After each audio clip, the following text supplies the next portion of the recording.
చూస్తా చూస్తా కన్ను మూసుకుని కన్ను తెరిచేసరికి దాదాపుగా 2 సంవత్సరాలు కన్ను మూసుకుంటూ అయిపోయింది. మొత్తానికి 5 బడ్జెట్లు ప్రవేశపెట్టే అవకాశం రాష్ట్ర ప్రభుత్వానికి ఉంటుంది. అందులో 2 అయిపోయినాయి. 3వది ఇప్పుడు మార్చిలో, ఫిబ్రవరి చివరిలోనో మార్చిలోనో 3వ బడ్జెట్ ప్రవేశపెడతారు. దాని తర్వాత ఇంకా మిగిలి ఉండేది 2.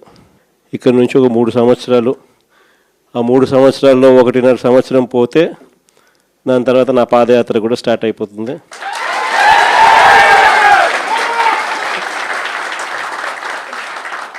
దాని తర్వాత మరో 1.5 సంవత్సరం నేను కూడా ప్రజలతోనే రోడ్ల మీదే ప్రజల్లోనే మమేకమవుతూ ఆ ప్రయాణం కొనసాగుతుంది. ఇది మరీ ముఖ్యంగా ఎందుకు చెప్పాల్సి వస్తూ ఉంది అంటే, ఈరోజు పరిపాలన చాలా అంటే చాలా అన్యాయంగా జరుగుతూ ఉంది. రెడ్ బుక్ రాజ్యాంగంతో ఎక్కడా కూడా ఎవరినైనా కూడా ఏమంటే అది నేను చేసేయచ్చు అని ఖండకావరంతో ఈరోజు పరిపాలన సాగిస్తూ ఉన్నారు. పాలనంతా కూడా అబద్ధాలు, మోసాలు. ఆ అబద్ధాలు ఆడుతున్నావయ్యా, మోసం ఎందుకు చేస్తున్నావయ్యా అని చెప్పి గట్టిగా నిలదీస్తే రివర్స్ ఉల్టా కేసులు పెడతా ఉన్నారు. పోలీసులను పంపిస్తూ ఉన్నారు. పోలీసు వ్యవస్థ ఎప్పుడూ చూడని విధంగా దుర్వినియోగం అయిపోయిన పరిస్థితులు మొట్టమొదటిసారిగా చూస్తూ ఉన్నాం. ఇవన్నీ కూడా ఈరోజు మనకు కనిపిస్తూ ఉన్నాయి. మరోవైపున పాలన ఎలా సాగుతూ ఉందని ఒకసారి చూస్తే, పాలనలో ప్రతి ఇంట్లో కూడా ఈరోజు చర్చనీయాంశంగానే ఉంది. ప్రతి ఇంట్లో కూడా ఈరోజు చర్చ జరుగుతూ ఉంది. జగన్ ఉన్నప్పుడే బాగుండేది, కనీసం ఆయన ప్రతి నెల ఏదో బటన్ నొక్కుతూ ఉన్నాడు, ఖచ్చితంగా మాట చెప్పినాడు, మాట ప్రకారం నిలబడ్డాడు. ఈరోజు జగన్ పోయాడు, చంద్రబాబు నాయుడు ఏమో బిర్యానీ పెడతానని మోసం చేశాడు, ఉన్న పలావు పోయింది, ఇప్పుడు బిర్యానీ కూడా పోయింది అని చెప్పి ఈరోజు ప్రతి ఇంట్లో కూడా చర్చనీయాంశం జరుగుతూ ఉంది. ఈరోజు నిజంగానే ప్రతి ఇంట్లో కూడా పోలికను చూస్తూ ఉన్నారు. ఆ రోజు ఇదే రాష్ట్రం, ఇదే బడ్జెట్, ఇదే పరిస్థితుల్లో అప్పుడు ఇంకా దారుణమైన పరిస్థితులు, కోవిడ్ వచ్చి 2 సంవత్సరాలు అతి దారుణమైన పరిస్థితులు ఉన్నప్పటికీ కూడా ఎప్పుడూ కూడా ప్రభుత్వ కష్టాలను ఎప్పుడూ ప్రజలకు చూపించి ఎప్పుడూ కూడా పథకాలను ఎగరగొట్టాలి అని చెప్పి ఏ రోజు మన ప్రభుత్వం ఎప్పుడు ఆలోచన చేయలే. మన కష్టాలు ఎన్నున్నా కూడా ముఖంలో చిక్కటి చిరునవ్వే మెయింటైన్ చేశాం. ప్రజలకు మాత్రం చెప్పిన ప్రతి మంచి కూడా చేసి చూపించిన ప్రభుత్వం మనది. కానీ ఎప్పుడైతే మనం ఓడిపోయినామో, ఎప్పుడైతే చంద్రబాబు నాయుడు గారి పాలన ప్రజలు మళ్ళీ తిరిగి చూశారో అప్పుడు తేడా కనిపిస్తూ ఉంది. జగన్ వల్ల మంచి జరిగింది, జగన్ ఎలా చేయగలిగినాడు, చంద్రబాబు నాయుడు ఎందుకు చేయలేకపోతా ఉన్నాడు, చంద్రబాబు నాయుడు అంత అబద్ధాలోడు, మోసం చేసేవాడు ప్రపంచ చరిత్రలో ఎవడు ఉండడు అని కూడా చెప్తా ఉన్నారు. ఒకవైపున ఉన్న పథకాలన్నీ రద్దయిపోయాయి, మరోవైపున ఈయన చెప్పిన సూపర్ 6లు, సూపర్ 7లు అన్నీ మోసాల కింద తేలిపోయాయి. ఇంకొక అడుగు చూస్తే వ్యవస్థలన్నీ కూడా పూర్తిగా నీరు గారిపోయినాయి, నిర్వీర్యమైపోయినాయి. ఆశ్చర్యం కలిగించే విధంగా స్కూళ్ళు అయితే కలకలలాడుతూ ఉన్నాయి. మన ప్రభుత్వంలో మొట్టమొదటిసారిగా స్కూల్ రూపురేఖలు మారాయి. దశాబ్దాలుగా ఎవడు కూడా పట్టించుకునే పరిస్థితి నుంచి స్కూళ్ళ రూపురేఖలు మారి ప్రైవేట్ వాళ్ళు కూడా గవర్నమెంట్ స్కూళ్ళతో పోటీ పడే పరిస్థితి ఎప్పుడు వచ్చింది అని అంటే అది కేవలం మన 5 సంవత్సరాల పరిపాలనలో మాత్రమే జరిగింది. గవర్నమెంట్ స్కూళ్ళల్లో పిల్లల్ని చేర్పించాలంటే ఎమ్మెల్యే చేత రికమెండేషన్ తీసుకొని పోయి, లెటర్లు తీసుకొని పోయి చేర్పించే పరిస్థితి నుంచి ఈరోజు గవర్నమెంట్ స్కూళ్ళల్లో ఏకంగా దాదాపుగా 9 లక్షల మంది పిల్లలు గవర్నమెంట్ స్కూళ్ళు మానేసిన పరిస్థితి ఈరోజు రాష్ట్రంలో కనిపిస్తూ ఉంది. స్కూళ్ళు నాశనం అయిపోయాయి. పెద్ద చదువులు చదువుతూ ఉన్న పిల్లలు ఫీజు రీయింబర్స్మెంట్ లేక 8 క్వార్టర్స్, జనవరి, ఫిబ్రవరి, మార్చికి సంబంధించిన క్వార్టర్ మామూలుగా ఏప్రిల్లో వెరిఫై చేసి మేలో ఫీజు రీయింబర్స్మెంట్ ఇచ్చేసేయాలి. ఒక క్వార్టర్ అయిపోతూనే, ఒక త్రైమాసికం అయిపోతూనే ఆ త్రైమాసికానికి సంబంధించి మన ప్రభుత్వ హయాంలో వచ్చి నెక్స్ట్ త్రైమాసికంలో పాత త్రైమాసికానికి సంబంధించిన డబ్బులు ఆ తల్లుల ఖాతాల్లోకి డబ్బులు పడేటివి వెరిఫికేషన్ కంప్లీట్ చేసుకుని. జనవరి, ఫిబ్రవరి, మార్చికి సంబంధించిన త్రైమాసికం ఆ క్వార్టర్ నుంచి ఎలక్షన్ కోడ్ మార్చి 16వ తారీఖు ఎలక్షన్ కోడ్ వచ్చింది, అక్కడ ఆగిపోయింది. అంతే, అక్కడ నుంచి ఈ డిసెంబర్, నిన్న డిసెంబర్కు ఏకంగా 8 క్వార్టర్స్. ఒక్కొక్క క్వార్టర్కు పిల్లలకు ఫీజు రీయింబర్స్మెంట్ కింద 700 కోట్లు ఒక్కొక్క క్వార్టర్కు త్రైమాసికానికి డబ్బులు ఇవ్వాల్సి వస్తే 8 క్వార్టర్స్ అంటే 8 × 7 5,600 కోట్లకు గాను కేవలం 700 కోట్లు ఇచ్చినారు. 4,900 కోట్లు బకాయి.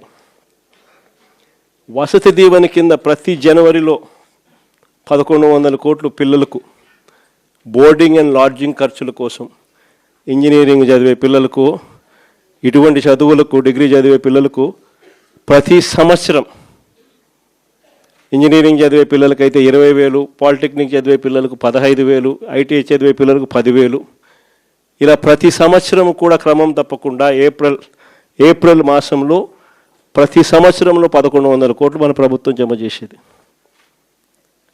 ఈ ప్రభుత్వం వచ్చింది ఏప్రిల్ 2024, ఏప్రిల్ 2025 2,200 కోట్లు బకాయిలు. ఈరోజు పిల్లలు చదువులు మానేసి ఫీజులు కట్టలేక పిల్లలు చదువులు మానేస్తూ ఉన్న పరిస్థితులు, తల్లిదండ్రులు ఇబ్బందులు పడుతూ ఉన్న పరిస్థితులు. చదువుల రంగం పూర్తిగా నాశనం అయిపోయి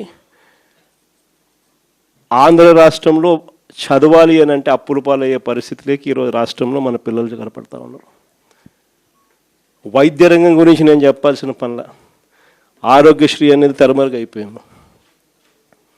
ఏకంగా నెలకు 300 కోట్ల రూపాయలు ఖర్చు అవుతుంది ఆ పథకానికి.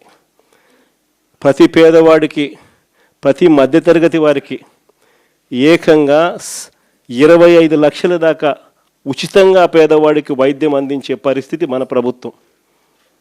3,300 ప్రొసీజర్లకు విస్తరించి 25 లక్షల దాకా ఉచితంగా పేదవాడికి వైద్యం అందిస్తూ, పేద మధ్యతరగతి వారికి వైద్యం అందిస్తూ మన ప్రభుత్వ హయాంలో ఆరోగ్యశ్రీని నాన్న ఈ లెవెల్లోకి తీసుకొస్తే మనం ఈ లెవెల్లోకి తీసుకుని పోయి నడిపించినాం. ఈ రోజుకి దాదాపుగా 20 నెలలు, 20 నెలలు ఇంటూ 300 కోట్లు అంటే దాదాపుగా 6,000 కోట్లు. ఈ రోజుకి కూడా బకాయిలు ఎంత ఉన్నాయంటే 4,000 కోట్లు పైచులకు ఈ రోజుకి కూడా బకాయిలు. నెట్వర్క్ హాస్పిటళ్ళు బోర్డులు తిప్పేశాయి, పేషెంట్లను మేము చూడము అని చెప్పేస్తూ ఉన్నారు. ఈరోజు ఆరోగ్యశ్రీ అనేది హాస్పిటల్లో కనపడని పరిస్థితుల్లోకి చంద్రబాబు నాయుడు ప్రభుత్వంలో జరుగుతూ ఉంది. 104, 108 మన ప్రభుత్వ హయాంలో కోవిడ్ టైంలో కూడా ఫ్లాగ్ చేసి 104, 108 వెహికల్ మొత్తం పంపించి కొత్త వెహికల్స్ తీసుకొని వచ్చి ప్రతి మండలానికి పంపించిన కార్యక్రమం మందైతే ఇప్పుడు ఆ వెహికల్స్ అన్నీ కూడా పడకేసినాయి. తెలుగుదేశం పార్టీకి సంబంధించిన డాక్టర్ లివింగ్ హెడ్ అంటే ఎవడో కేవలం 5 కోట్ల రూపాయలు కూడా లేనోడు 104, 108 వాహనాలు కాంట్రాక్ట్ ఇచ్చినారు. పూర్తిగా బండ్లన్నీ పడుకున్నాయి, స్కాములు చేసినారు. పూర్తిగా బండ్లు రాక ఈరోజు 104, 108కి ఫోన్ చేస్తే 2 గంటల తర్వాత వస్తామని చెప్తున్నారు. 108కి ఫోన్ చేస్తే ఆరోగ్యశ్రీ అన్నది పూర్తిగా పడకేసింది. వైద్యం అన్నది పేదవాడికి అందకుండా పోయే పరిస్థితిలోకి వచ్చింది. గవర్నమెంట్ ల్యాండ్, గవర్నమెంట్ బిల్డింగులు, పనిచేసే స్టాఫ్ గవర్నమెంట్ స్టాఫ్, జీతాలు ఇచ్చేది గవర్నమెంటు, స్కాములు చేస్తూ ప్రైవేట్ వాళ్ళకి ఇస్తున్నాడు. ఉట్టి జీతాలకే ఆ మెడికల్ కాలేజీలలో సంవత్సరానికి నెలకు 5 కోట్ల రూపాయలు ఒక్కొక్క కాలేజీలో అవుతుంది. సంవత్సరానికి 60 కోట్లు, 2 ఏళ్ళకు 120 కోట్లు గవర్నమెంట్ మెడికల్ కాలేజు ప్రైవేట్ వాళ్ళకి ఇచ్చి చంద్రబాబు నాయుడు 120 కోట్లు వాళ్ళకి ఎన్నికిస్తాడంట. ఇది ఎక్కడైనా మీరు విన్నారా? గవర్నమెంట్ది ల్యాండు, గవర్నమెంట్ది బిల్డింగులు, గవర్నమెంట్ స్టాఫు, జీతాలు ఇచ్చేది గవర్నమెంటు, నడిపేదేమో ప్రైవేటు, లాభాలేమో ప్రైవేటు కంట. ఇట్లాంటి దారుణమైన స్కాములు చేస్తే మేము అధికారంలోకి వచ్చినాక 2 నెలల్లో బొక్కలు వేస్తానని చెప్పిన.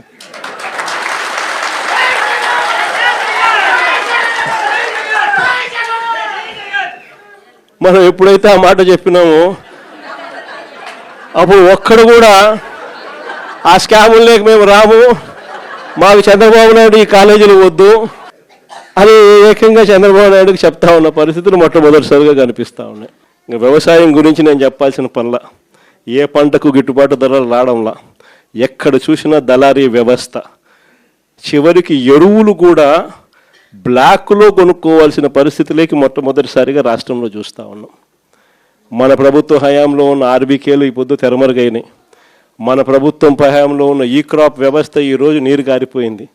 మన ప్రభుత్వ హయాంలో ఉచిత పంటల బీమా ఈరోజు కనపడకుండా పోయింది. మన ప్రభుత్వ హయాంలో ఉన్న సీజన్ ముగిసేలోగానే సీజన్లో జరిగిన నష్టాన్ని మళ్ళీ తిరిగి రైతులకు ఇస్తున్న ఇన్పుట్ సబ్సిడీ ఈరోజు కనపడకుండా తెరమరుగైపోయింది. చివరికి రైతులకు ఈయన ఇస్తానన్న అన్నదాత సుఖీభవ అని చెప్పి ఈయన ఇస్తానన్న కూడా మోసంగా తెగిపోయింది. సంవత్సరానికి 20,000, 2 ఏళ్ళకి కలిపి 40,000, ఇచ్చింది 10,000, 30,000 యగనామం. రైతుల పరిస్థితి ఈరోజు ఎందుకురా నాయనా చంద్రబాబుని తెచ్చుకున్నాము అనే పరిస్థితిలో ఈరోజు రైతులు బాధపడతా ఉన్నారు. మీరే చూడండి, వ్యవసాయం, చదువులు, విద్య, వైద్యం, ఈ 3 ఏ ప్రభుత్వమైనా కూడా తమ బాధ్యతగా నడిపే వ్యవస్థలు. 3 వ్యవస్థలు పూర్తిగా కుప్పకూలిపోయినాయి. 4వ వ్యవస్థ లా అండ్ ఆర్డర్. ఈరోజు రెడ్ బుక్ రాజ్యాంగంతో 4వ వ్యవస్థ పూర్తిగా దిగజారిపోయే పరిస్థితిలోకి ఈరోజు కనిపిస్తూ ఉంది. మరి ప్రభుత్వంలో ఈయన ఉండేది ఎందుకు ఈయన ముఖ్యమంత్రిగా పరిపాలన చేస్తూ ఉన్నాడు? అందరికీ అన్ని ప్రైవేట్ ప్రైవేట్ ప్రైవేట్ ప్రైవేట్ అనేసరికి ఆ ముఖ్యమంత్రి కుర్చీ కూడా ప్రైవేట్కి ఇచ్చేయచ్చు కదా. ఈయనకి అన్ని ప్రైవేట్ ప్రైవేట్ ప్రైవేట్ అనేటట్టుగా అయితే ఈయనకి ఎందుకు ఓటు వేయాలా? ఈయన ఏం చేయడానికి అని చెప్పి అక్కడ ఉన్నాడు. ఇలాంటి పరిస్థితుల్లో ఎవరైనా ప్రజలు ప్రశ్నిస్తే చంద్రబాబు నాయుడు గారికి అసహనం, వాళ్ళ మీద కేసులు పెట్టడము, వాళ్ళ మీద తనకున్న కోపాన్ని చూపించడము, ఇవన్నీ కూడా జరుగుతూ ఉన్నాయి. ఇలాంటి పరిస్థితుల మధ్య నిజంగా వైఎస్ఆర్ కాంగ్రెస్ పార్టీ ప్రజలకు తోడుగా నిలబడే కార్యక్రమం చేస్తూ ఉంది. ప్రజలకు ఏ కష్టం వచ్చినా, అక్క చెల్లెమ్మలకు ఏ కష్టం వచ్చినా, రైతన్నలకు ఏ కష్టం వచ్చినా, పిల్లలకి ఏ కష్టం వచ్చినా కూడా వాళ్ళందరి తరపున జెండా పట్టుకొని పోరాటం చేస్తూ ఉన్న పార్టీ ఒక్క వైఎస్ఆర్ కాంగ్రెస్ పార్టీ మాత్రమే. మిమ్మల్ని అందరినీ కూడా ప్రోత్సహిస్తూ జేపీకి కూడా మీ అందరి సహాయ సహకారాలు కావాలి. అందుకనే జేపీని కూడా తీసుకొని వచ్చి బాధ్యతలు అప్పచెప్పినాం. జేపీకి కూడా మనలోని ప్రతి కార్యకర్త కూడా జేపీని కూడా మన సొంత కుటుంబ సభ్యునిగా భావిస్తూ మనం అందరం కూడా తోడ్పాటు ఇస్తేనే తాను కూడా గట్టిగా నిలదొక్కుంటున్నాం.